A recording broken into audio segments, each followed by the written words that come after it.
क्या हो अगर हमारी ये दुनिया एक सपना है और हम सब इससे बस जागने ही वाले हैं। आज हम डेविड विलकॉक की किताब अवेकनिंग इन द ड्रीम के इसी हैरान कर देने वाले आइडिया में गोता लगाएंगे, जो ल्यूसिड ड्रीमिंग, यूएफओ और प्राचीन भविष्यवाणियों को एक साथ जोड़कर एक बड़ी तस्वीर पेश करती है। इस कहानी की शुरुआत किसी थ्योरी से नहीं, बल्कि एक बहुत ही गहरे, निजी तजुर्बे से होती है। वो पल जब लेखक अपने ही सपने के अंदर पूरी तरह से होश में आ गया, एक ऐसी प्रैक्टिस जिसे ल्यूसिड ड्रीमिंग कहा जाता है। बस यही एक घटना एक बड़े सफर की शुरुआत बन गई।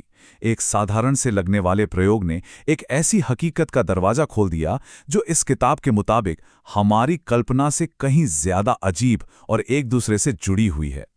उस वक्त लेखक को ये बिल्कुल अंदाजा नहीं था कि ये प्रैक्टिस उन्हें कहाँ ले जाने वाली है। अपने सपनों को कंट्रोल करने से लेकर जल्द ही वो उन प्राणियों से मिलने वाले थे जिन्हें वो मानवता के लिए एक शक्तिशाली संदेश लाने वाले परोपकारी ईडीज बताते हैं। और यही बात, यही रेवलेशन लेखक के सफर का सबसे बड़ा मोड़ बन गया। उनका मूल संदेश था कि हमारी दुनिया एक सामूहिक जागृति के बहुत करीब है, जो हमारी असलियत को पूरी तरह से बदल कर रख देगी, बिल्कुल एक ल्यूसिड ड्रीम की तरह। तो एक बार जब ये दरवाजा खुला तो लेखक को हर जगह सुराग दिखने लगे। ऐसी अजीब घटनाएं जो पहले तो बिल्कुल अलग थलग लगती थीं, लेकिन धीरे धीरे एक बहुत बड़ी छुपी हुई तस्वीर की ओर इशारा कर रही थीं।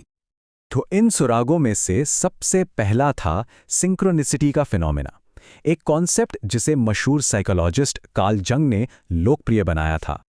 मतलब ये किताब कहती है कि ये ब्रह्मांड के सिग्नल हैं, वो पल जब ऐसा लगता है कि बाहरी दुनिया सीधे सीधे हमसे ही बात कर रही है। और ये सिंक्रोनिसिटी अक्सर दिखती थी बार बार आने वाले नंबर्स के रूप में, जैसे 11-11 या 3-33। ये एक पर्सनल गाइड की तरह काम कर रहे थे, ये बताने के लिए कि लेखक अपने रिसर्च के सही रास्ते पर है या नहीं। अब बात सिर्फ निजी सिंक्रोनिसिटी तक ही नहीं रुकी। लेखक बताते हैं कि उन्हें एक कॉलेज प्रोफेसर से, जिनके नासा से ताल्लुकात थे, पता चला कि यूएफओज की घटना एकदम असली है। और सिर्फ इतना ही नहीं, आज हम जो बहुत सी टेक्नोलॉजी इस्तेमाल करते हैं वो दरअसल एलियन क्राफ्ट से ही निकली हैं।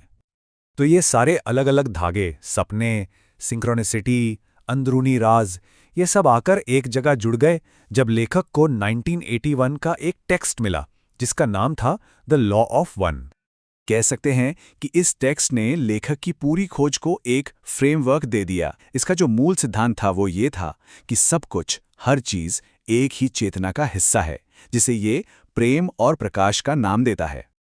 तो इस किताब के मुताबिक आध्यात्मिक विकास के दो ही मौलिक रास्ते हैं, और असेंशन की तैयारी का, मतलब इस बड़ी जागृति की तैयारी का, सिर्फ एक ही तरीका है: सच्चे दिल से दूसरों की सेवा के रास्ते पर चलना।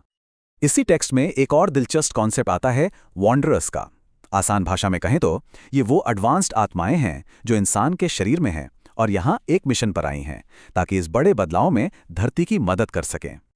तो अब इस नए फ्रेमवर्क के साथ लेखक ने उन सबूतों को खोजना शुरू किया जो हमारी आंखों के सामने ही छुपे हुए थे, एक ऐसा ब्लूप्रिंट जो साइंस और हमारी प्राचीन इमारतों में ही लिखा हुआ था। ये खोज उन्हें ले गई सेक्रेड ज्योमेट्री तक।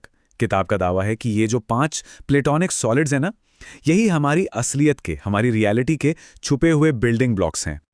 और ये ज्योमेट्री सिर्फ कोई थ्योरी नहीं है, ये असल में ग्रहों पर दिखाई भी देती है। जरा सोचिए, पृथ्वी, मंगल और बृहस्पति, इन सब पर सबसे शक्तिशाली ज्वालामुखी और तूफान ठीक 19.5 डिग्री अक्षांश पर ही क्यों आते हैं? किताब के अनुसार ये इसी ज्योमेट्री का सबूत है। और फिर आता है सबसे बड़ा, सबसे आखिरी सुराग, गीज़ा का महान पिरामिड। किताब ये तर्क देती है कि पिरामिड के अंदर के रास्ते कोई आम रास्ते नहीं हैं, बल्कि ये एक सटीक टाइमलाइन है, जैसे पत्थर में लिखी एक भविष्यवाणी जो इंसानियत के पूरे आध्यात्मिक सफर और इतिहास के बड़े बड़े मोड़ों को दिखाती है। तो ये सारे सुराग, उस पहले लूसिड ड्रीम से लेकर पिरामिड की टाइमलाइन तक, ये सब एक ही चीज पर आकर खत्म होते हैं, किताब के सेंट्रल मैसेज पर, कि दुनिया में अब ज्ञान के अमृत की वापसी होने वाली है। और ये सब कुछ एसेंशन की तरफ इशारा कर रहा है, जो इस सफर का आखिरी मुकाम है। किताब के मुताबिक ये कोई फिजिकल चीज नहीं है, मतलब हम कहीं उड़कर नहीं जा रहे।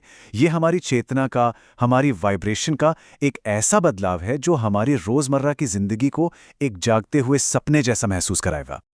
माना जाता है कि ये बड़ी घटना 25,000 साल के एक ब्रह्मांडीय चक्र के अंत से जुड़ी है। इसे प्रेसेशन ऑफ द इक्विनॉक्स कहते हैं, और कमाल की बात यह है कि दुनिया भर की प्राचीन सभ्यताओं ने इसे अपनी कहानियों और मिथकों में सहेज कर रखा है। तो सवाल उठता है, इसकी तैयारी कैसे की जाए?